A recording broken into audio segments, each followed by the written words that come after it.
Hi friends, welcome back to our channel. Mic மறந்துட்டேன். Okay, fine. Hi friends, welcome back to our channel. Yeah, we are back. I'm Shrivya. நான் இதுவரையும் என்னோட ஃபேஸை reveal பண்ணிக்க மாட்டேன். இதுதான் என்னோட ஃபஸ்ட்டு வீடியோ ஃபேஸ் ரிவீல் பண்ணி போடுறேன். இதுக்கப்புறம் எல்லா வீடியோலையும் ஃபேஸ் ரிவீல் ஆகி தான் வரும். லாஸ்ட் 1 இயராக வந்து வீடியோஸ் நான் போடல. அதுக்கு சம் ரீசன்ஸ் இருக்குது. என்னோடய ஃபஸ்ட்டு சேலரியில் எனக்கு பிடிச்ச மாதிரி ஒரு திங்ஸ் வாங்கியிருக்கேன். அது என்னன்னு சொல்லிட்டு நான் நெக்ஸ்ட் வீடியோவில் ரிவீல் பண்ணுறேன். அதை தெரிஞ்சுக்கணும்னு நினச்சிங்கன்னா மறக்காமல் சப்ஸ்கிரைப் பண்ணிக்கோங்க. நான் இப்போ புரிஞ்சுக்கிட்டேன். ஏன்னா அந்த எமோஷனல் அந்த இதுலேருந்து என்னால் வெளியிலே வர முடியல. ஒரு இடத்துக்கு வெளியில் போனாலோ சாப்பிட போனாலோ அவங்க ஞாபகம் தான் வருது. எனக்கு என்னன்னா சரி பண்ணியிருக்கலாமே. யாமினிக்கு என்ன ப்ராப்ளம் அப்படின்னு சொல்லிட்டு பார்த்தீங்கன்னா, ஆக்சுவலாக அவங்களுக்கு எந்த ப்ராப்ளமுமே இல்லை. அவங்க டாக்ஸிக்கான்னு கேட்டிங்கன்னா அதுவும் இல்லை. ஒன்றே ஒன்று சொல்கிறேன், யாமினி, என் மேக்கிங் இல்லை, பொதுவாகவே சொல்கிறேன். ரியலாகவே நம்மளுக்கு ஒரு பர்சனை பிடிச்சிருக்கு அப்படின்னா நம்ம தப்பே பண்ணாலும் கூட அந்த கோவம் இருக்கிற வரையும் தான். கோவம் போனதுக்கப்புறம் அவங்க வந்து நம்மளை கண்டிப்பாக நம்மக்கிட்ட வந்துடுவாங்க, நம்மக்கிட்ட பேசுவாங்க, பேசாமல் போக மாட்டாங்க. திருப்பி அதை பண்ணாதுன்னு சொல்லிட்டு ஒரு எக்ஸ்கியூஸ் கொடுப்பாங்க, சான்ஸ் கொடுப்பாங்க.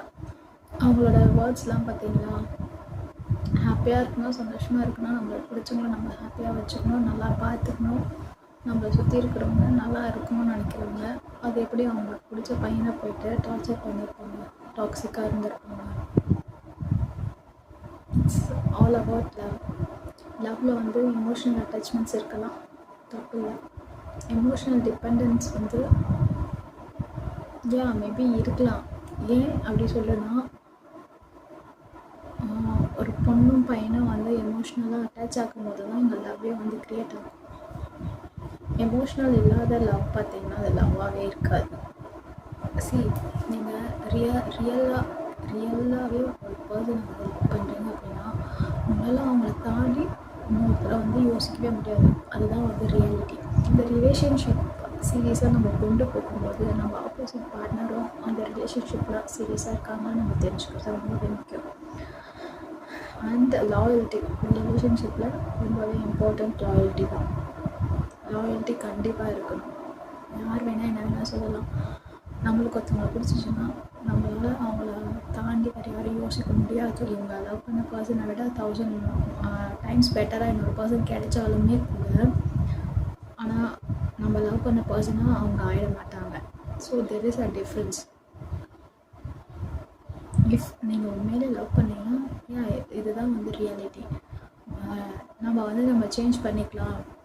வீட்டில் கூட சொல்லுவாங்க, இவங்க ஒருத்தர் உனக்கு விட்டுடு, வீட்டில் சொல்லுவாங்க, பக்கத்து வீட்டில் சொல்லுவாங்க, தெரிஞ்சவங்க, சொந்தக்காரங்க, ஃப்ரெண்ட்ஸ், யார் வேணால் என்ன வேணால் சொல்லலாம். இந்த மாதிரி தெரியாதவங்க, ரோட்டில் போகிறவங்க, யார் என்ன வேணால் சொல்லலாம்.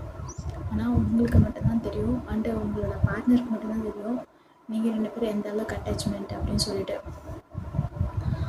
அண்ட் நீங்கள் பிரிஞ்சே இருந்தாலும் உங்களுக்குள்ள ஒரு டெலிபதி இருக்கணும், அண்ட் உங்களுக்குள்ள ஒரு ட்ரஸ்ட் இருக்கணும். எனக்கு என்னவோ யாமினி அவங்க வந்து திரும்ப ஒன்று சேர்ந்தால் நல்லா இருக்கும் அப்படின்னு சொல்லிட்டு தோணுது. நீங்களும் அந்த மாதிரி ஏதாச்சும் தோணுச்சுன்னா கமெண்ட்டில் சொல்லுங்கள். லவ்வில் டிபெண்டன்ஸ்லாம் வந்து கண்டிப்பாக இருக்கும். ஒரு நாள் இவங்க 20 அவங்க 80 அந்த மாதிரியில் கூட இருக்கலாம். லவ் பண்ணுறதுக்கு முதல்ல எதுக்காக, நம்மளுக்கு அந்த எமோஷ்னல் சப்போர்ட்டு நம்மளுக்கு ஒருத்தவங்க தருவாங்கன்றதுக்காக தான் நம்ம லவ்வே பண்ணுறோம். அந்த பையனோட பாயிண்ட் ஆஃப் வியூ வந்து யோசிக்கக்கூடாதுன்னு சொல்ல, யோசிக்கணும். அப்சல்யூட்லி. ஏன் அப்படின்னா அவனுக்கும் வந்து நிறைய பிரச்சனை இருக்கும். கேர்ள்ஸ்க்கு இருக்கிற மாதிரி பிரச்சனை பாய்ஸ்க்கு கிடையாது. நம்ம வந்து எதாக இருந்தாலும் பார்த்துக்கலாம் அப்படின்னு சொல்லிட்டு நம்ம கொஞ்சம் வேறு மாதிரி யோசிப்போம். பாய்ஸ் டோட்டலாக வேறு மாதிரி யோசிப்பாங்க. அவங்களுக்கு ஒரு பிரச்சனை இருந்துச்சுன்னா அந்த பிரச்சனையை மட்டும்தான் ஃபோக்கஸ் பண்ணுவாங்க, சுற்றி இருக்கிற சந்தோஷத்தை ஃபோக்கஸ் பண்ண மாட்டாங்க. நம்மளுக்கு ஒரு பிரச்சனை இருந்துச்சுன்னா அந்த பிரச்சனையை தூர வச்சுட்டு சுற்றி இருக்கிற சந்தோஷத்தை பார்ப்போம். அந்த பிரச்சனையை எப்படி சால்வ் பண்ணலான்னு சொல்லிட்டு யோசிப்போம். ஓகேங்களா? யோசிப்போம். அதுக்கு என்ன வழின்றதை வந்து ஒன்று நம்மளுக்கு பிடிச்ச பர்சன்ஸ் கிட்ட தான் வந்து கன்சல்ட் பண்ணுவோம், இல்லைன்னா நம்ம ஃப்ரெண்ட்ஸ் கிட்ட, நம்ம ஃபேமிலி மெம்பர்ஸ் கிட்ட தான் அதுக்கான சொல்யூஷனை நம்ம தேடுவோம். பாய்ஸ் பார்த்திங்கன்னா அவங்க யார்கிட்டையும் எதுவும் ஷேர் பண்ணிக்க மாட்டாங்க, அவங்களுக்குள்ளே வச்சுக்குவாங்க. அவங்களே தான் அவங்களோட ப்ராப்ளமை சால்வ் பண்ணணும்னு நினைப்பாங்க. ஸோ அதனால தான் வந்து மோஸ்ட்லி அவங்க உங்களை தள்ளி வச்சுருவாங்க, அவங்களோட சந்தோஷத்தை தள்ளி வச்சுருவாங்க. தள்ளி வச்சுட்டு அந்த ப்ராப்ளம் எப்படி சால்வ் பண்ணணும் தான் பார்ப்பாங்க. ஸோ இதுதான் டிஃப்ரென்ஸ், வித்தியாசம். ஒரு பையனுக்கும் ஒரு பொண்ணுக்கும் இருக்கிற டிஃப்ரென்ஸ் வந்து இதுதான். இதனால தான் வந்து அவங்க 2 டிஃப்ரெண்ட் வேரியேஷன்ஸில் இருக்கிறாங்க. நான் சொல்லணும்னு நினச்சேன். பொண்ணோ பையனோ உங்களுக்கு பிடிச்சிருக்கா, உங்களுக்கு ட்ரஸ்ட் இருக்கா? ஒரு ரிலேஷன்ஷிப்னால் என்றைக்குமே வந்து ஸ்மூத்தாகவே போகும் அப்படின்னு மட்டும் நினைக்காதீங்க. ஒரு நாள் அப் அண்ட் டவுன் இருக்கும். அந்த அப் அண்ட் டவுனையும் நீங்கள் கிராஸ் பண்ணி வரணும். அப்போ தான் அந்த ரிலேஷன்ஷிப் வந்து கொஞ்சம் நல்லாயிருக்கும். லைஃப் லாங்கும் அது வரும், இல்லைன்னா நடுவில் பிரேக் ஆகிடும். இன்றைக்கி அவங்களுக்கு எதனா ஒரு பிரச்சனை அப்படின்னா அதை புரிஞ்சுக்க ட்ரை பண்ணுங்கள். அவங்க சொல்லுவாங்க, சொல்லாமலாம் இருக்க மாட்டாங்க. அப்புறம் கூப்பிட்றேன்னா சரி, அவங்க அப்புறம் கூப்பிடுவாங்க, வெயிட் பண்ணுங்கள். வெயிட் பண்ண கற்றுக்கோங்க. லவ்வில் வந்து அழகான விஷயம் வெயிட் பண்ணுறது. வெயிட் பண்ணுவாங்க, கண்டிப்பாக வருவாங்க. நான் ஒன்று தான், நிறைய பேர் வந்து நான் நிறைய நெகட்டிவ் இதுவும் பார்த்தேன்.